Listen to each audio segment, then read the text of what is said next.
Hello guys! Welcome back again here on my channel. It's me, Joan Carale. And for today's tutorial, ituturo ko naman sa inyo kung paano mag-hide ng post natin sa ating Instagram.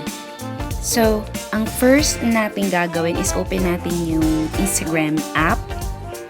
And pag nandito na kayo sa home, makikita niya parang picture ng person yan sa baba, sa may kanan. So, pindutin natin niya para mapunta tayo sa ating bio. And after that, makikita nyo, or pag nag-scroll down kayo, makikita nyo mga pictures nyo. So, pili tayo kunyari ng isa. So, ito. Tingnan natin. So, pipindutin nyo lang yan, guys. And may 3 dots dun sa taas ng photos. Pindutin natin yan. And then, may archive. Yan. Pipindutin natin yan, archive. So, pag pinindot natin yan, mawawala bigla yung picture. So, balik ulit tayo. So, nakikita nyo, wala na siya dito, guys. So, wala na. So, punta na uli natin yung archive.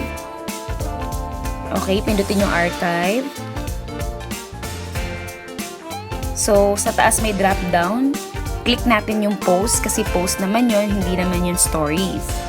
So, ayun, andito na siya, guys. Ikaw lang makakakita niyan. So, means to say, it's a private.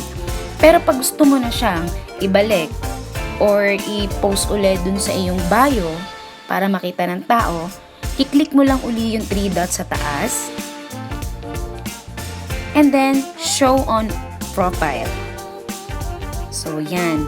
So, nawala yung picture dito. Balik tayo. Ayun. So, guys, andyan na uli siya.